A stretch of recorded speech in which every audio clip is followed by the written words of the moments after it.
Bismillahirrahmanirrahim. Khulafaur Rasyidin. Wafatnya Nabi menyebabkan tumpahnya kesedihan di jalan-jalan Madinah. Kaum muslim mengalami periode sulit menghadapi kenyataan bahwa Nabi Muhammad tak lagi bersama mereka, sehingga awalnya ada beberapa yang menolak berita tersebut. Tetapi wafatnya Nabi juga memunculkan pertanyaan tentang kepemimpinan di Madinah.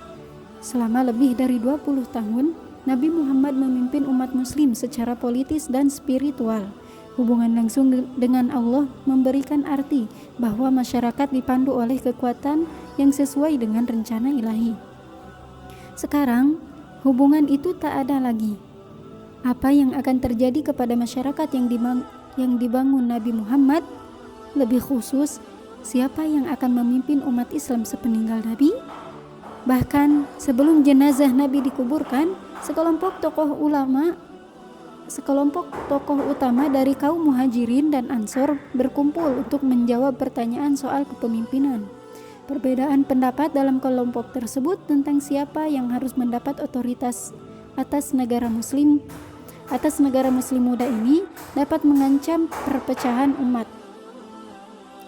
Mungkin juga ada usul solusi dua negara, yang satu dipimpin oleh Ansor, satu lagi Muhajirin. Akhirnya, Umar mencalonkan Abu Bakar menjadi pemimpin politik negara kesatuan muslim yang berpusat di Madinah. Abu Bakar adalah pilihan tepat. Setelah Khadijah, dialah orang pertama yang menerima Muhammad sebagai nabi dan masuk ke agama baru itu. Dia menemani Nabi Muhammad saat hijrah ke Madinah. Bahkan dialah yang ditunjuk Nabi Muhammad untuk mengimami sholat di Masjid Nabawi pada hari-hari terakhir hidup Nabi. Ya, ia memang berasal dari Mekah, tetapi tak seorang pun, baik Muhajirin maupun Ansor, bisa mendebat kualifikasinya. Abu Bakar mendapat gelar Khalifatur Rasul, berarti penerus utusan Tuhan. Disingkat Khalifah. Pada 632, Khalifah bukanlah nabi baru. Kitab Quran jelas menyatakan Muhammad sebagai nabi terakhir dan tak ada lagi nabi yang datang setelahnya. Terlebih lagi, tugas Khalifah bertindak sebagai pemimpin politik dengan mengikuti teladan yang diberikan Nabi Muhammad saat memimpin Madinah. Maka, Khalifah diharapkan menjadi pemimpin yang cakap, mampu mengelola permasalahan negara muslim dengan efektif, juga mampu melindungi agama yang dibawa Nabi Muhammad dan menggerakkan orang untuk mengikutinya sebisa mereka. Sikap Abu Bakar dalam menjalankan tugas akan menjadi contoh bagi khalifah berikutnya untuk memenuhi peran tersebut.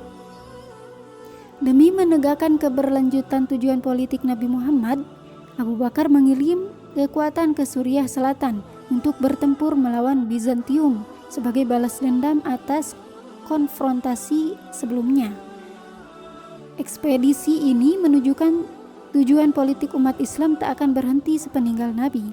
Tetapi, ekspedisi ini tak sepenting perkembangan ancaman dari gurun pasir sebelah timur Madinah. Di sana, berbagai suku Baduy yang baru masuk Islam mulai memberontak.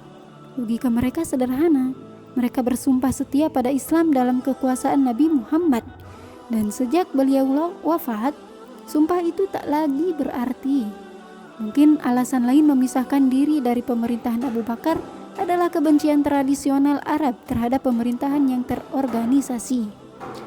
Selama berabad-abad, suku-suku Arab mengembara dengan bebas tanpa ada pemerintah pusat yang menentukan langkah mereka atau memungut pajak.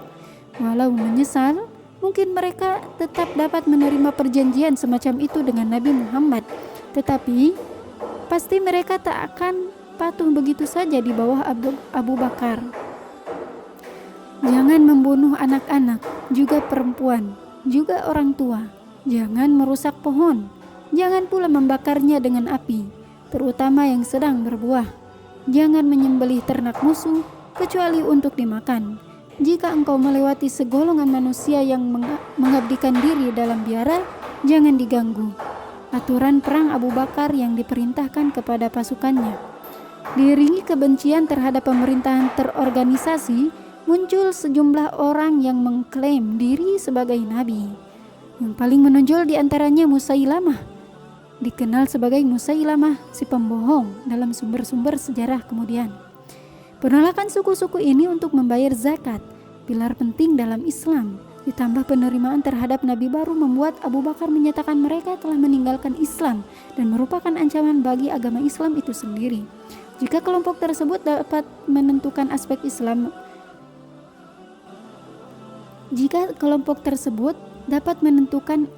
Islam mana yang diterima atau bisa menyatakan diri sebagai nabi dan mengambil agama apapun yang cocok bagi mereka, kesucian Islam dapat hilang di tengah ratusan versi. Tak diragukan lagi, contoh-contoh orang terdahulu yang mengubah agama dari Tuhan agar sesuai dengan keinginan mereka sebagaimana disebutkan dalam Quran muncul di benak Abu Bakar. Orang-orang tersebut ditegur Tuhan dan akan dihukum pada hari pengadilan atas dosa-dosanya. Ini takdir yang benar-benar dihindari orang soleh dalam masyarakat muslim. Hasilnya, tindakan militer harus diambil Abu Bakar. Ia menunjuk Khalid bin Walid sebagai komandan pasukan yang dikirim ke timur untuk memadamkan gerakan pemberontakan. Nama Khalid terkenal di seantero semenanjung Arab dan ia belum pernah kalah dalam pertempuran yang dilakukan baik sebelum ataupun sesudah masuk Islam. Karena akrab dengan peperangan gurun dan punya keahlian kavaleri, terpilihnya ia sebagai pemimpin ekspedisi dapat dimengerti. Setelah berhasil mempertahankan Madinah dari setiap kemungkinan serangan pemberontak, Khalid memimpin pasukan ke arah timur, tempat tinggal sekian banyak suku pemberontak. Kekuatan Musailamah tidaklah sebanding dengan kecakapan militer Khalid. Pemberontak mundur dan Musailamah terbunuh dalam peperangan. Perlahan-lahan, kesetiaan kepada khalifah menyebar di seluruh jazirah Arab, menyeru suku-suku untuk kembali ke Islam dan memerangi mereka yang masih memberontak. Pada 633, perang melawan kemurtadan selesai dan seluruh Arab sekali lagi bersatu sebagai negara kaum muslim. Islam telah berhasil selamat melewati tantangan politik, menghapuskan pertanyaan tentang kesetiaan pada Islam dan kepemimpinan politik sepeninggal Nabi. Perang ini menanamkan satu teladan penting berkaitan dengan masa depan dunia Islam. Pertama, konflik tersebut menunjukkan persatuan spiritual Islam merupakan kepentingan yang paling utama. Penyimpangan dan nabi palsu tidak akan ditoleransi. Menurut keyakinan Islam, bangsa sebelumnya yang telah diseru pada monoteisme dan menyimpang dari hukum Tuhan telah beruntung dengan dikirimkannya Nabi untuk meluruskan mereka. Ketetapan Nabi Muhammad sebagai Nabi terakhir berarti tak ada lagi Nabi yang akan datang untuk memperbaiki kesalahan Muslim yang menyimpang. Tak boleh ada kesalahan dalam menjaga Islam seautentik masa Nabi Muhammad. Ekspedisi militer Khalid menunjukkan dunia Islam bahkan siap mengangkat senjata untuk melindungi pesan ilahiyah Islam. Kedua, kesatuan politik dunia Islam dijamin untuk sementara. Hanya ada satu pemimpin di dunia Islam. Semenanjung Arab berada di antara dua kekuatan dunia, Bizantium dan Sassanid. Jika mereka ingin bertahan di kancah internasional, dibutuhkan persatuan. Perang Ridda membuktikan bahwa hanya ada satu negara muslim, kekhalifahan di bawah satu pemimpin Islam, khalifah. Ketiga, dan mungkin yang terpenting, otoritas pemerintah pusat telah ditetapkan bagi suku-suku Arab. Persatuan dan konsep pemerintah pusat yang jauhnya berkilo-kilometer merupakan gagasan asing. Perang Ridda telah meneguhkan sejarah Islam selanjutnya secara ideal akan lepas dari masa lalu Arab yang nomaden dan terdesentralisasi. Bangsa Arab sedang memasuki era sejarah yang baru dan pemerintahan mereka harus mencerminkan hal tersebut. Selain memperkuat keberlanjutan negara Islam, masa kekhalifahan Abu Bakar sangat penting bagi pelestarian Quran dalam bentuk tertulis. Pada masa Nabi, banyak sekretaris yang ditugaskan untuk menulis wahyu Quran saat baru diturunkan.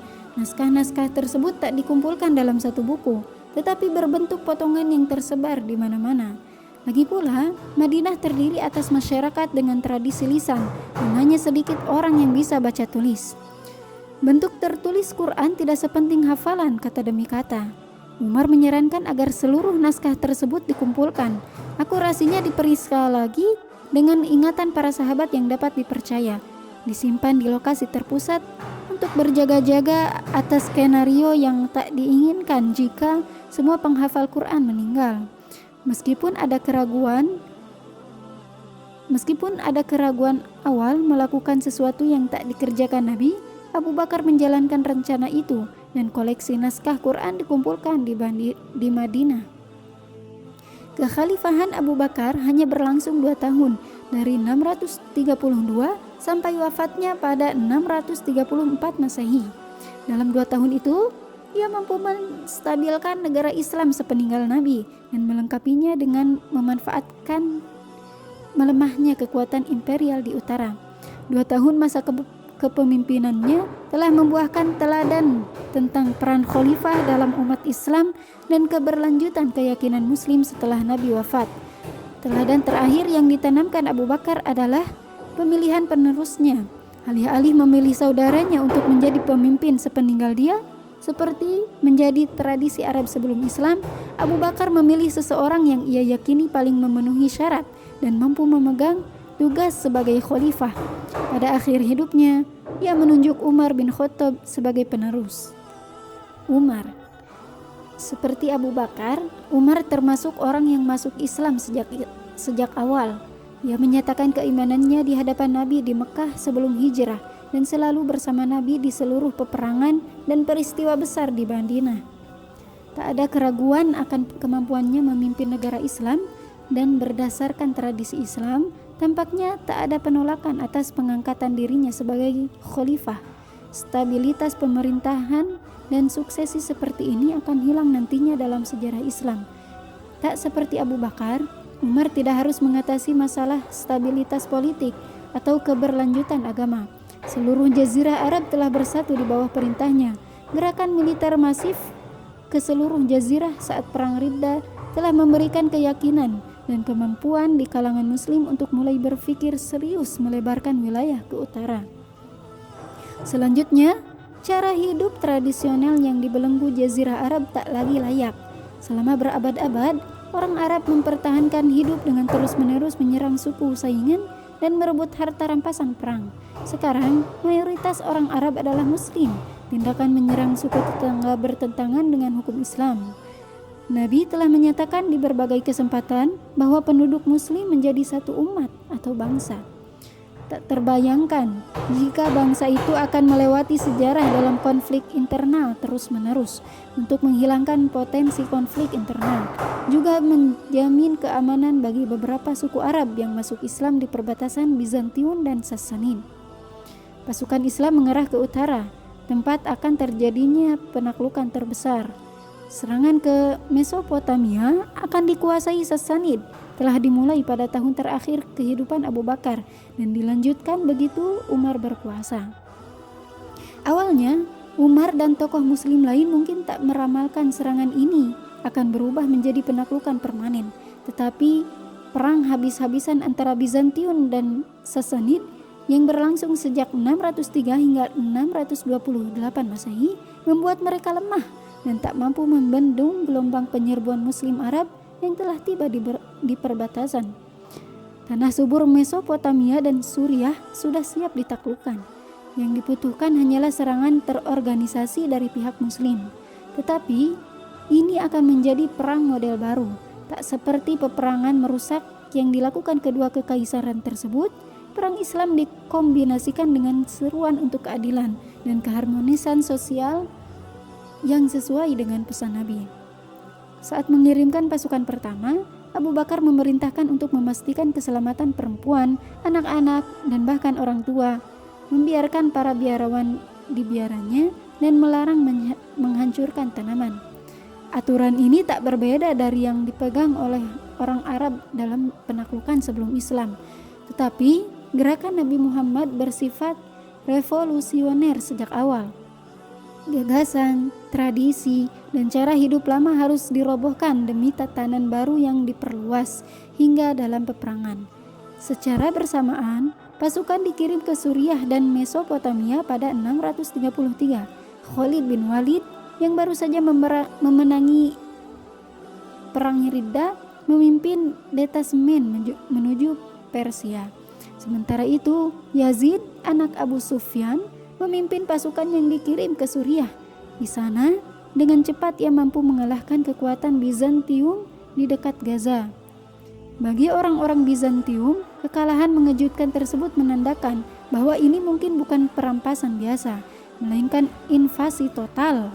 Kaisar Heraklius memerintahkan pasukannya dimobilisasi dan bersiap menghancurkan Arab sebelum mereka mampu mengonsolidasikan kemenangannya. Pemerintah Madinah sudah sadar akan kemungkinan tersebut dan Khalid segera diperintahkan meninggalkan Irak.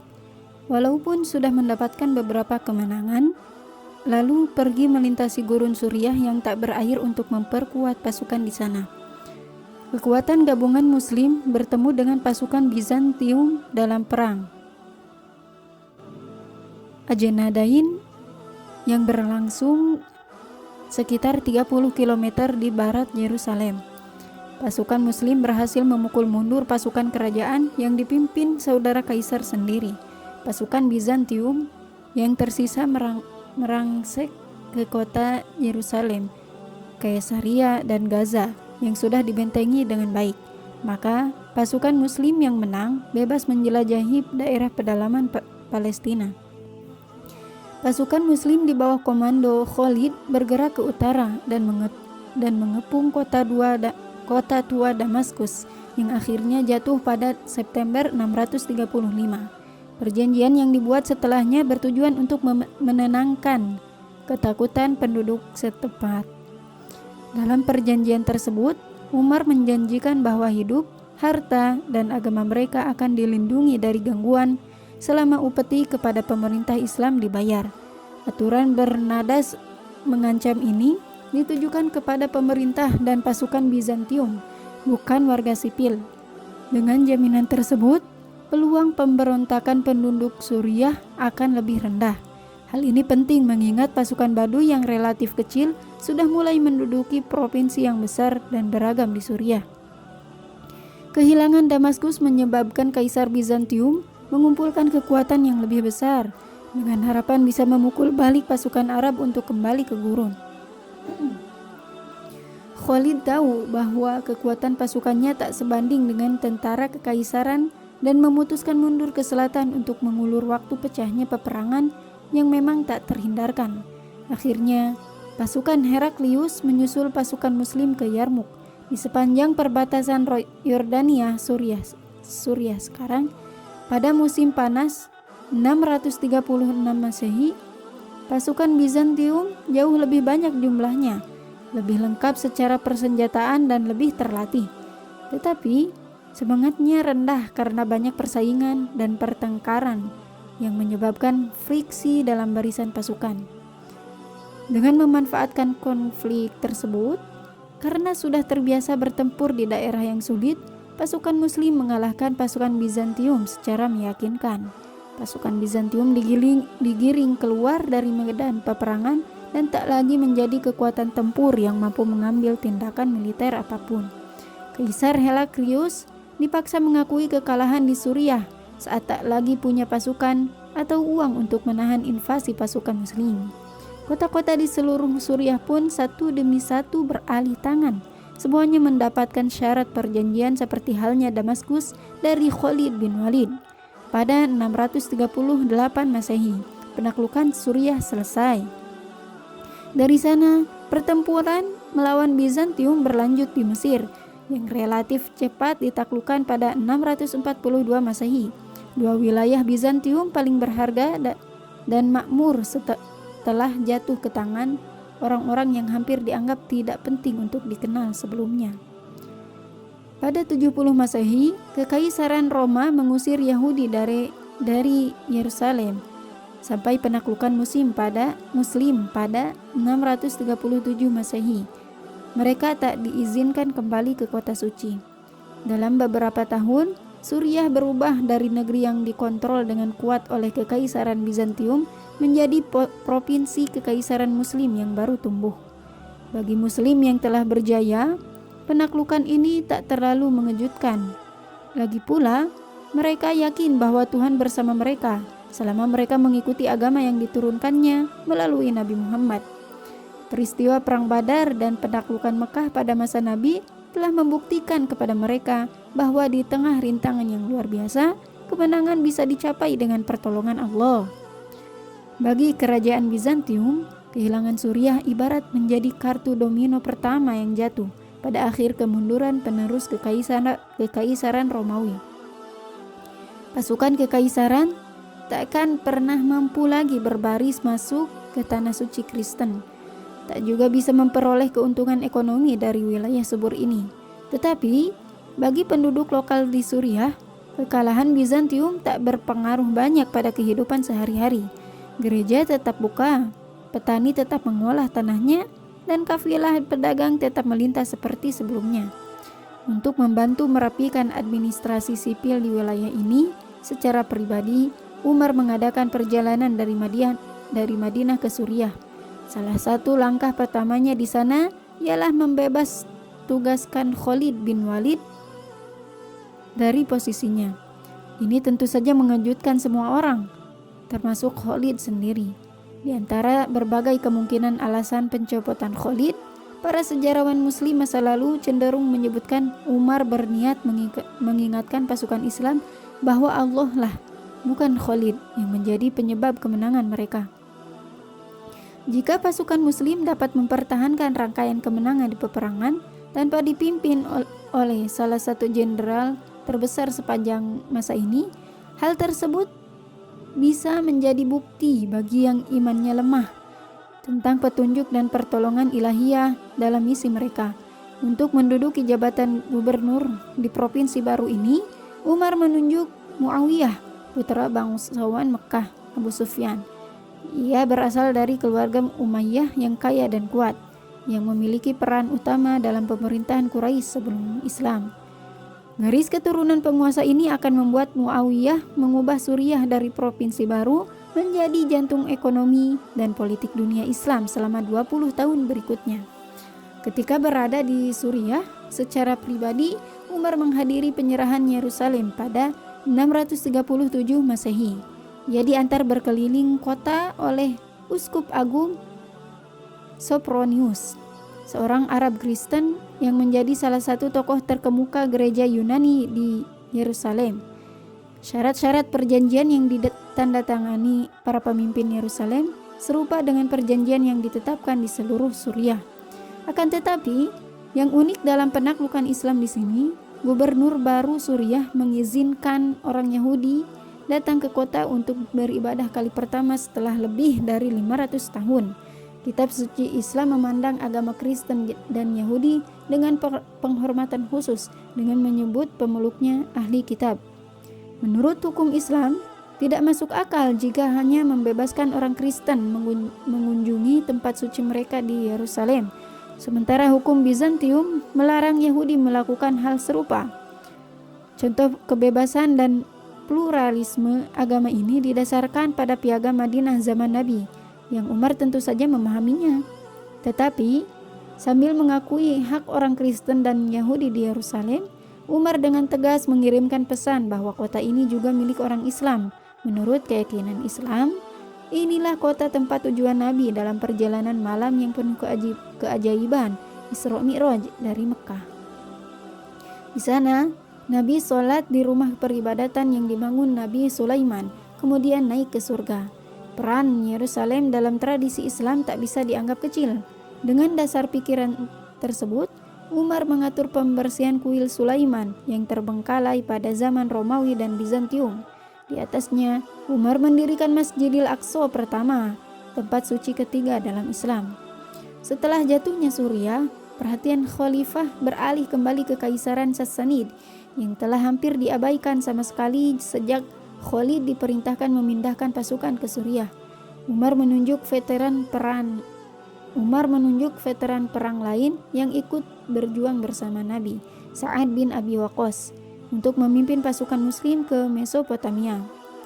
Meskipun awalnya mengalami kekalahan akibat tak mampu menghadapi pasukan gajah, bala tentara Sa'ad mampu mengalahkan pasukan Persia di perang Qadisiyah pada akhir 636 Masehi. Perang ini berhasil mengumpulkan rampasan perang yang signifikan bagi pasukan Muslim. Sebagian besar rampasan dikirimkan ke Madinah untuk dibagikan sesuai hukum Islam. Perang ini juga membuahkan kekalahan sementara bagi pasukan Sassanid. Akan tetapi, jika benar-benar ingin menguasai Irak, pihak Muslim harus mengambil alih Ctesiphon, ibu kota Sassanid. Ctesiphon bukanlah kota dengan pertahanan bagus. Kota ini terletak di antara sungai Tigris dan sungai Efrat, sekitar 60 km di selatan kota kuno Babylon. Setelah pengepungan selama 2 bulan pada awal 637 Masehi, ibu kota ini jatuh ke tangan pasukan Muslim. Seluruh dataran Tigris sampai Efrat sekarang berada di bawah kendali pasukan Muslim. Sementara Kaisar Sassanid dan pemerintahannya melarikan diri ke dataran tinggi Persia. Meskipun mendapat serangkaian kemenangan mengesankan, Umar melarang pasukannya mengejar Sassanid keluar Irak. Dataran Mesopotamia cukup dikenal para pejuang suku Arab, sehingga taktik militer tradisional yang diterapkan terbukti bermanfaat. Namun, pasukan Arab tak kenal medan dataran tinggi Iran dan dapat dikalahkan. Selain itu, seluruh penduduk asli di sana merupakan orang Persia, tidak seperti di Irak. Maka, perlawanan baik dari pasukan Sassanid maupun penduduk lokal harus diantisipasi. Bendera lambang kerajaan Sassanid dirampas di Qadisiyah dan dibawa ke Madinah. Alih-alih menyimpannya sebagai tanda kemenangan Islam atas Persia, Umar malah memerintahkan agar bendera tersebut dihancurkan, sedangkan permata dan emasnya dijual untuk memberi makan orang miskin. Masa kekhalifahan Umar patut diperhatikan, bukan hanya karena penaklukan militer, melainkan juga pemerintahannya di wilayah taklukan. Salah satu aspek paling mengesankan dari penaklukan dan penggabungan wilayah itu dalam kerajaan Islam adalah kenyataan bahwa kehidupan hampir tak berubah bagi penduduk di tanah taklukan. Pasukan dan kelas bangsawan Bizantium dan Sassanid pergi saat pejuang Muslim masuk, tetapi penduduk lokal tetap di sana. Hanya ada 2 perubahan utama dalam kehidupan penduduk taklukan. Pertama, soal kepada siapa mereka membayar pajak. Bila sebelumnya harus membayar pajak, seringnya pajak tinggi yang menceklik untuk membiayai perang kepada pemerintahan di Konstantinopel dan Ctesiphon. Sekarang mereka membayar upeti sesuai dengan hukum Islam yang diteruskan di Madinah. Dalam banyak kejadian, upeti ini tak melebihi jumlah pajak sebelumnya dan sering malah lebih rendah. Bagi masyarakat biasa, pajak yang lebih kecil ini kabar baik, siapapun yang mengumpulkannya. Perubahan besar kedua, soal toleransi beragama terhadap kelompok tertentu. Kristen monofisit yang berada dari pemerintah Ortodoks Yunani dalam masalah keberadaan Yesus diperbolehkan menjalankan agamanya di Suriah. Ini perubahan baik dibandingkan watak menindas pemerintahan Bizantium. Yahudi juga bebas dari penindasan resmi dan diizinkan kembali ke kota tersuci mereka, Yerusalem, untuk beribadah. Di bekas daerah Sassanid, pemeluk Kristen Nestor mengalami peningkatan kebebasan beragama. Sebelumnya, penguasa beragama Zoroaster terbiasa membatasi kebebasan penduduk Kristen Nestor karena mencurigai mereka diam-diam bersekutu dengan kekaisaran Bizantium Kristen. Tentu saja keteguhan masih ada di antara kelompok agama, terutama sejak pemukim Kristen di bulan Sabit Subur tersinggung dengan aturan semit nomaden dari gurun. Tetapi secara umum, sifat egaliter ajaran Nabi Muhammad membantu memandu sebuah era toleransi beragama yang sebelumnya hampir tak ada sama sekali. Dalam bidang ekonomi, penaklukan telah membawa kemakmuran yang tak terbayangkan bagi orang Arab yang relatif sederhana. Ribuan koin perak dan emas serta batu mulia berharga mengalir dari tanah taklukan, terutama Irak, ke Madinah sebagai bagian dari pampasan perang. Berdasarkan ajaran hukum Islam, harta rampasan tersebut dianggap milik seluruh umat Islam dan dibagikan kepada seluruh anggota umat, dari pemeluk awal sampai pemeluk baru non-Arab. Ledakan besar dalam aktivitas ekonomi terjadi di Mekah dan Madinah. Rumah-rumah baru terus dibangun dan perkebunan yang luas disiapkan guna menopang pertumbuhan ekonomi berkelanjutan setelah penaklukan. Untuk kali pertama dalam sejarah Islam, kekayaan yang sangat besar berada di tangan pemerintahan. Selama 10 tahun menjabat khalifah, Umar telah mengubah negara Islam muda dari yang mulanya terdiri atas masyarakat perampas di gurun menjadi sebuah kekuatan regional. Ekspansi cepat dibarengi stabilitas sosial membuktikan kemampuan yang luar biasa sebagai administrator dan pemimpin. Dia menjadi salah satu penguasa paling berhasil dalam sejarah Islam. Kekuasaannya tiba-tiba berakhir pada 644 setelah dia dibunuh di Madinah oleh seorang budak Persia yang iri kepada pemimpin karismatik ini. Menjelang wafat, Umar menunjuk majelis berisi 6 pemimpin yang dihormati masyarakat Madinah untuk memilih penerus dari mereka sendiri. Mereka memilih Utsman bin Affan, salah seorang pemeluk Islam awal. Berbeda dari Abu Bakar dan Umar, ia berasal dari klan Umayyah di Mekah. Utsman sangat kaya dan berkuasa sebelum masuk Islam. Tak diragukan lagi, melihat keberhasilan kebijakan Umar, Utsman berjanji mengikuti langkah pendahulunya dan menegakkan praktik yang sama dengan khalifah sebelumnya. Ia pun diangkat pada akhir 644 Masehi. Utsman. Latar belakang Utsman dari keluarga bangsawan berperan besar dalam keputusan-keputusannya sebagai khalifah. Keluarga Umayyah cukup berpengalaman soal tata negara sebelum datangnya Islam, dan Utsman mengandalkan pengalaman tersebut dalam keputusan pribadinya.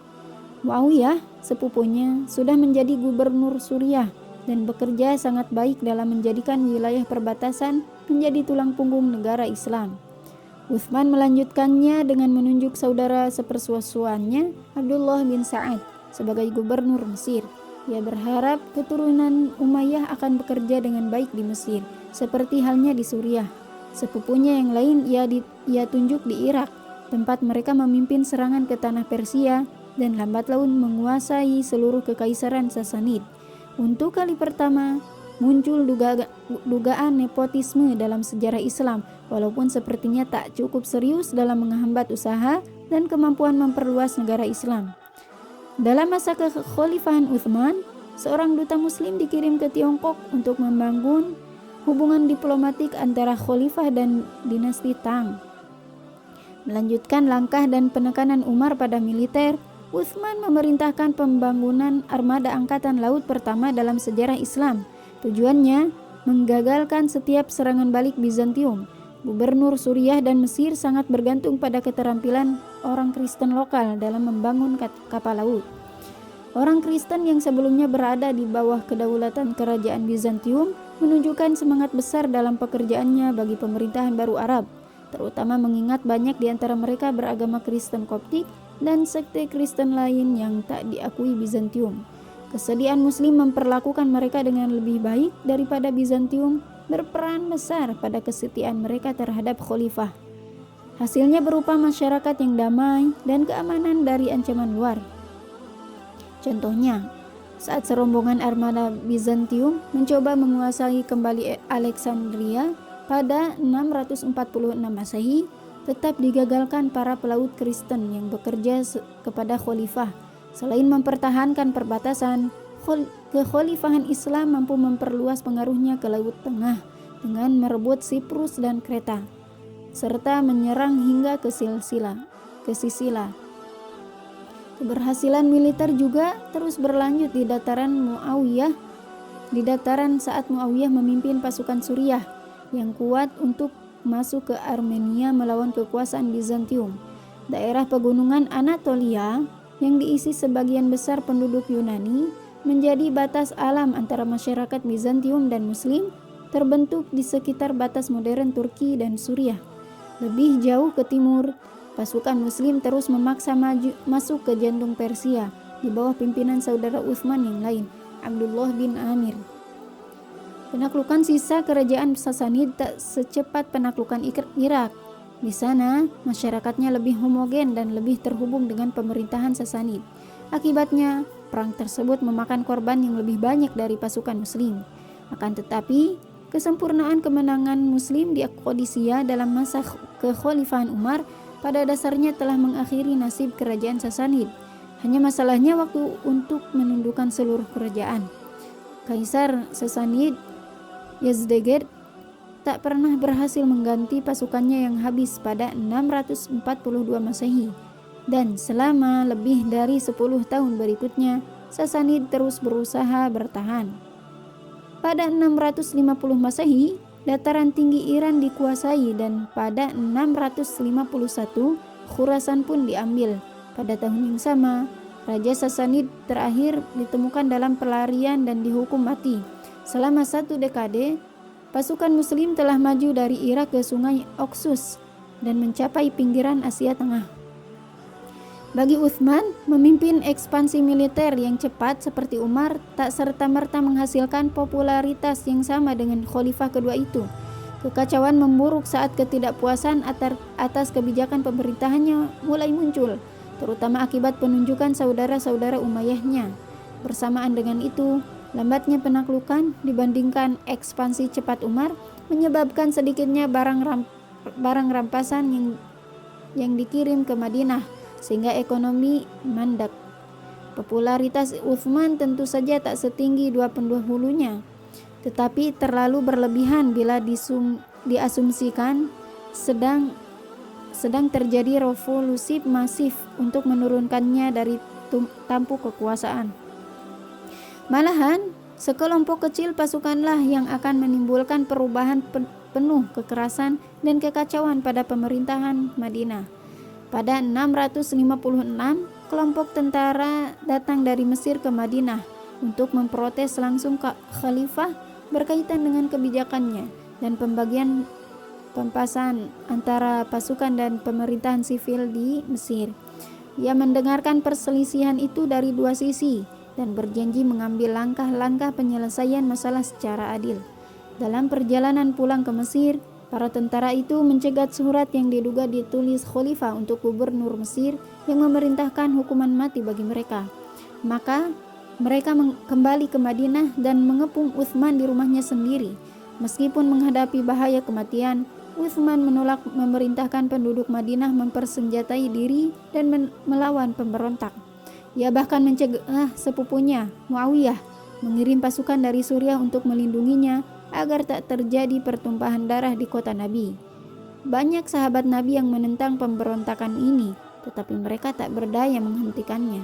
Hukum perang berlaku di Madinah dan penduduknya hanya bisa tercekam ketakutan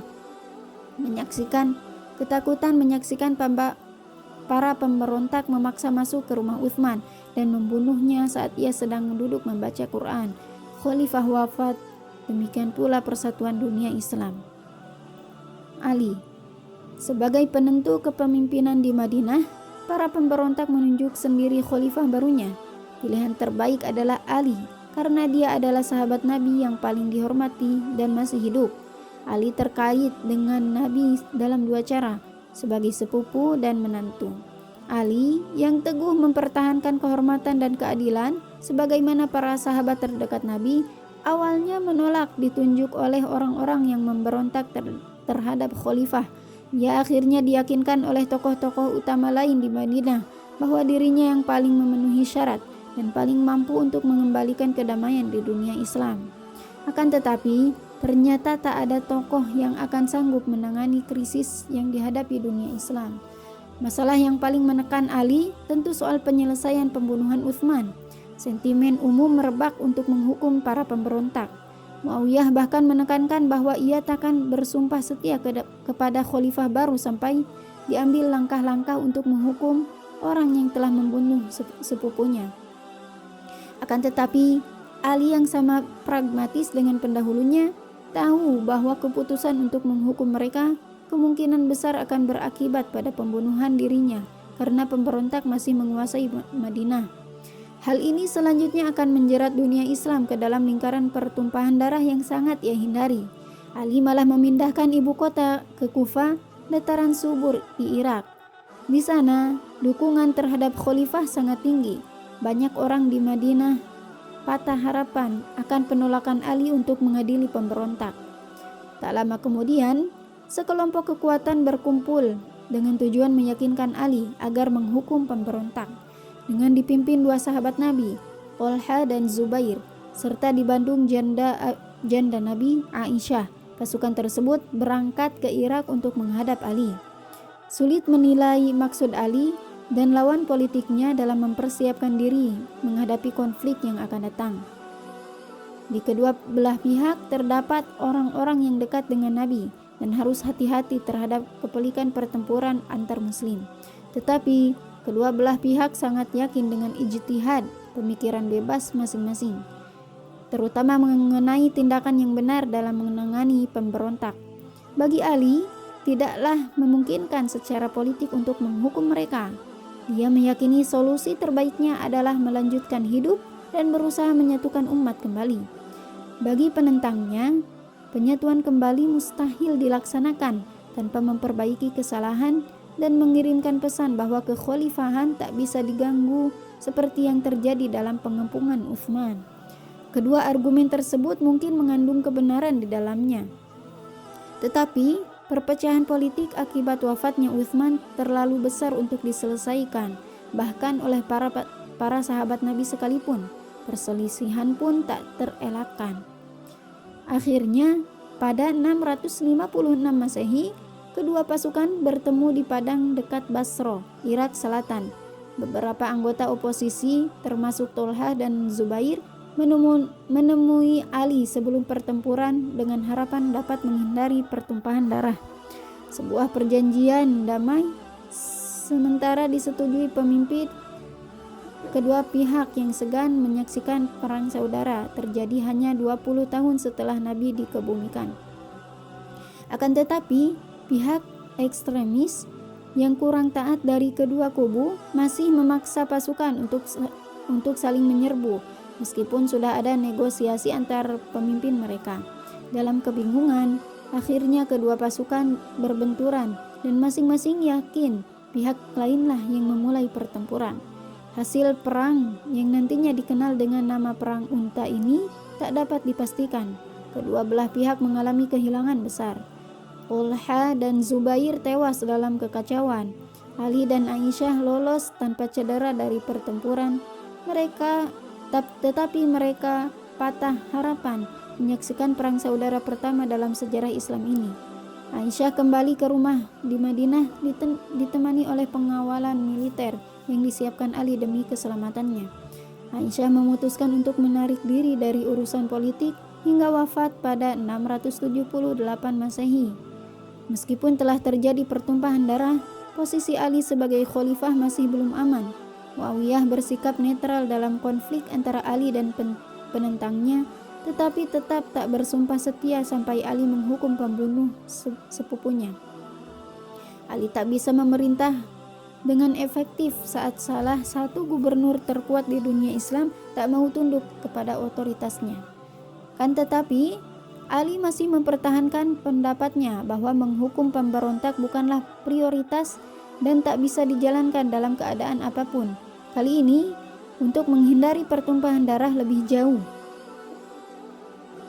ia bersedia bertemu dengan Muawiyah untuk menyelesaikan perselisihan melalui arbitrase.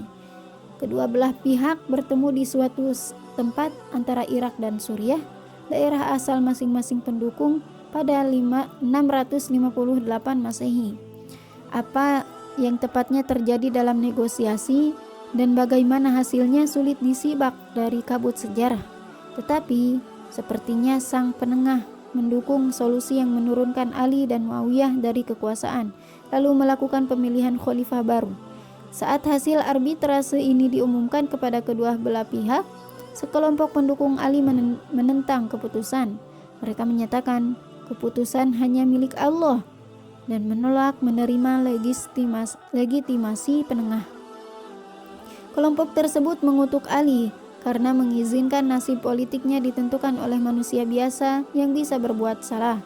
Posisi politik ekstrim mereka berubah menjadi posisi keagamaan ekstrim yang menganggap setiap manusia berdosa sebagai kafir. Setelah memisahkan diri dari kelompok pendukung utama Ali, mereka mendapat nama Khawarij, yang berarti orang yang meninggalkan. Kelompok Khawarij terus menyebar teror di pedalaman Irak, memerangi siapapun yang tak setuju dengan posisi fanatik mereka. Sementara itu, Ali yang menolak hasil arbitrase karena menganggapnya cacat, menegaskan bahwa bekas pendukungnya itu menjadi kelompok pertama dalam sejarah yang telah melepaskan diri dari teologi Islam yang diterima. Mereka tak bisa dibiarkan bebas dengan teror yang merajalela. Ia mengumpulkan pasukan dan menghadapi oposisi tersebut pada musim panas 658 Masehi. Kelompok utama Khawarij berhasil dihancurkan, tetapi gerakan tersebut terus berlanjut dalam bentuk klandestin, sembunyi-sembunyi, dengan tujuan menurunkan Ali dan Muawiyah. Usaha percobaan pembunuhan Muawiyah di Damaskus oleh Khawarij gagal, akan tetapi mereka berhasil membunuh Ali saat Ali sedang sholat subuh di masjid di Kufah. Seorang pembunuh menikamnya, membuat kekuasaannya yang bergolak itu berakhir dalam kekerasan.